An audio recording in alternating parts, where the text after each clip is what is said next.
bring this place down with a great destruction. You know, like never seen before. You gonna have ICBM missiles hit this place. All right, 200 million missiles. You know, 200 million missiles gonna hit the face of America. You know what the scripture say? Hey, none of them is gonna return back void. That means it's gonna hit wherever Yahweh Shem Yahushua wants it to hit. You know? Oh yeah, pretty soon. Amos chapter 9 verse 8. Behold, the eyes of the Lord are upon the sinful kingdom, and I will destroy it from off the face of the earth, saying that I will not utterly destroy the house of Jacob, said Yahweh Shem Yahushua. So the eyes of Yahweh Shem Yahushua are upon the sinful kingdom. That's why this kingdom has to be destroyed, because it's hey, grab me you got another precept? Grab me Micah 2 and 10. You got something? Grab me Nahum 3 and 1. You know? That's why, because this place is filthy. It'll pollute you with a sword. It's polluted. You know, it's gonna pollute you with a sword destruction. Like Sodom and Gomorrah. Like unto Sodom and Gomorrah. Hey, I grab me 2 Peter 3. You say this is the word reserved to fire. You know, it's gonna, man, this place is gonna destroy you. So we're basically, the middle Lord is out on the highways and hedges proclaiming these things through the spirit and power of Yahweh Shem Yahushua to tell you, hey, look, hey, these people that's on this 12 tribes chart, hey, you people actually have a chance to be delivered. You know, if you were first called, all right, and then you must work out your salvation with fear and truth, all right, to please Yahweh Shem Yahushua to where you can be worthy to escape the destruction to come. I'm gonna pull this one too. But this is Daniel 7 and 25.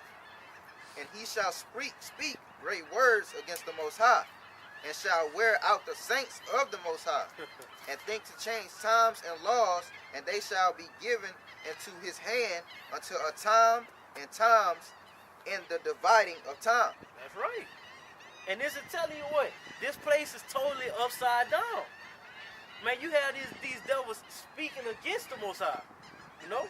Hey, real quick, I jump to Job 14 and 5 real quick.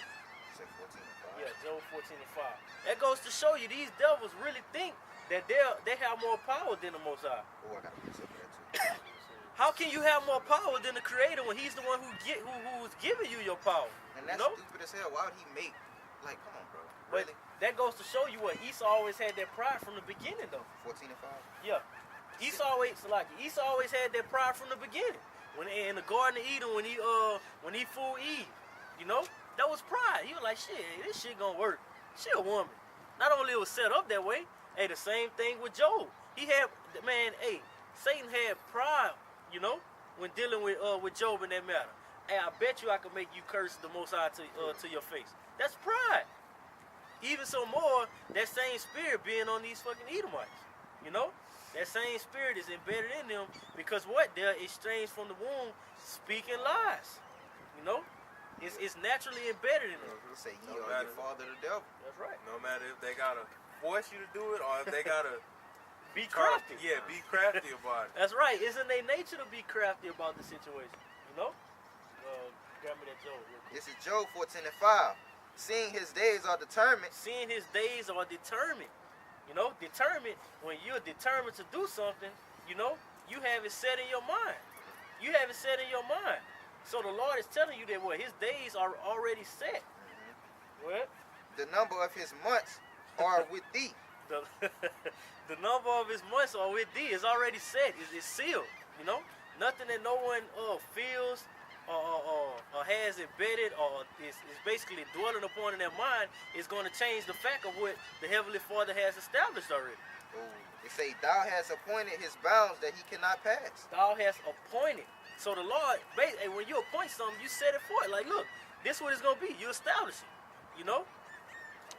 You draw a boundary. Like, look, this is the race right here, the finish line for you.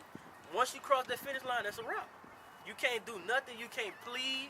You know, like, I think it was like last month, if I'm not mistaken, you had the Edomite, and he basically was saying, hey, Lord, I'll do whatever I can do just so I can get my birthright back.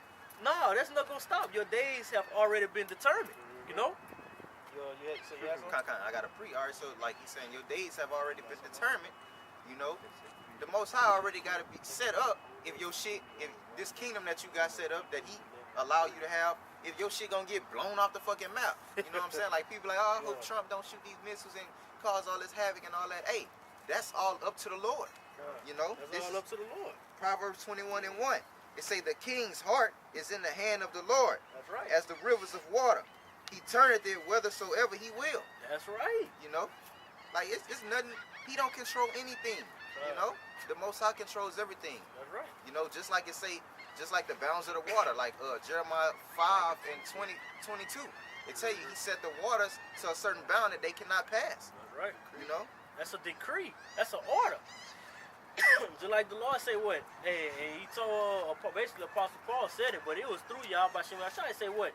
You're supposed to keep the ordinances that was established from the beginnings of time. And then Job, real quick, just to make a point, in Job he said what? That time was appointed, right? Let me get that real quick, huh? Yeah, 11:3. This is Hebrews chapter 11, verse 3. Through faith, we understand that the worlds were framed by the word of Yahweh Shem Yahshua. So the worlds, meaning what? The different empires, all right? The worlds were framed.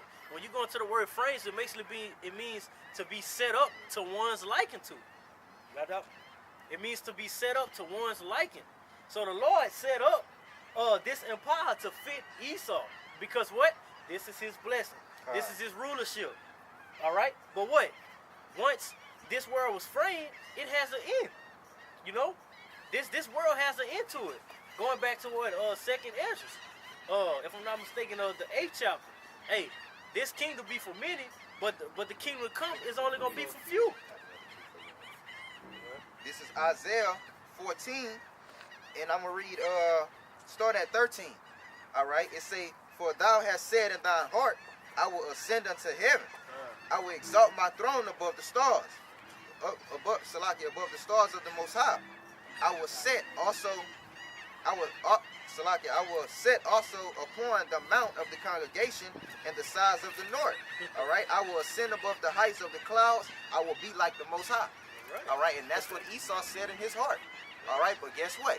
What next verse? "Yet thou shalt be brought down to hell, which is a lower state, to the sides of the pit." That's right. All right, the Lord is gonna bring you heathens down, bro. And how is that going to be done? Through thermonuclear fire, all right? Death and destruction, mass death and destruction, all right? This is how this kingdom is. Every kingdom is brought down the same way. If you have a king that's set up on a throne, how is he brought down? Someone comes and overthrows him by death. You know, by death. Hey, by death, the king is overthrown. And the next rulers are the ones you see on the highways and hedges, sacrificing their life for the elect's sake, you know, for Yahweh Shem Yahshua, doing it in truth and sincerity, you know? Hold on, real quick. Yeah, 1 and 4. All right, this is Obadiah chapter 1, verse 4. Just backing up this point. Though thou exalt thyself as the eagle, and Hey. thou and though thou set thy nest among the stars, thence I will bring thee down, saith the Lord. So these heathens got, hey, like the eagle, you know, the bald eagle is basically a representation of America. You know that's one of their symbols. All right, say though they exalt themselves, look at the way Esau lived, high. You know, though they exalt their habitation on high. You looked at their big dually trucks, janked up in the sky, everywhere. Buildings all around you, Capital One buildings, banks, casinos, bridges. Everything is high. You know, but what? You can't top Yahweh Shem Yahshua. He's the one who gave you everything. That's why it says, hey, though you exalt yourself, I'm going to bring you down. You know? Hey, those that exalt themselves, the Lord will abase. Shall be abased. I got it. This is in the same book, or the same chapter. This Isaiah 14. I'm gonna go to damn. I'm gonna read 9. Yeah, I'm gonna read 9. This is Isaiah 14 and 9. Hell from beneath. All right, the lower state is say hell from beneath is talking about Esau. Hell from beneath is moved for thee to meet thee at thy coming, and stirred up the dead of thee for thee. even all the chief ones of the earth, it hath raised up from them thrones, all the kings of the nations. It say, all they shall speak and say unto thee, art thou also become as we? Art thou become as like unto us? And this is a future prophecy. Huh. You know? Hey, Esau is going to be brought down lower than the worms in the ground. You know? And now you have, we was brought down to their lower state. So what? This is basically the, where the tables start to turn. I got that for you. Go ahead. Verse 11, it say, Thy pomp is brought down to the grave, God. and the noise of the valves, the worms is spread under thee, and the worms cover thee. So if the worms cover you, that means you're under that. You know? And it say, How art thou fallen from heaven, O Lucifer? Kind. This is. Go ahead. You got it. And Lucifer, you know, Lucifer basically means what? A Light light bearer. Somebody that holds a high power. Who holds a high power? All right. Esau. Esau. So-called white man. So this is telling you, this is who it's speaking of, is a person that's roaming the earth today. You know? It's not no little man under the ground with a pitchfork. No. This book was only open and sealed to the true men of Yahweh Shem Shah. You know? And that's why the people are going to tell you, how are you falling? Because what? America pushes off pride. It pushes off glory. It pushes off what? No other place upon the planet can top this place. They feel like they Billy Badass. They feel like they Billy Badass, but you know what? It's gonna come to a halt. You know? Hey, because what? Before pride comes destruction. I got it, dog. Got it. Bring it up. Proverbs chapter 16, verse 18. Pride goeth before destruction, God. and an haughty spirit before a fall. That's right. You break it down. Oh shit. They say pride goeth before destruction. So shit, they gonna have that prideful spirit, you know, before that fall comes to them, man. Right. You know? That's like you say just high school. You know, because this happened a lot in high schools today. Knowing that the systems are fucked up. You have, boy, Billy Badass, like the brother say, walking around thinking he could bully everybody. Until what? The one that he least expected, he come across. The one that's in the corner in the cut quad, you gonna come against him, he can knock your shit loose. You know? Yeah, David and Goliath. Just think about it like that. That's right. That's right. The same exact thing. This is Matthew 24:2. And Yahweh Shah said unto them, See ye not that all these things? Verily I say unto you, there shall be not,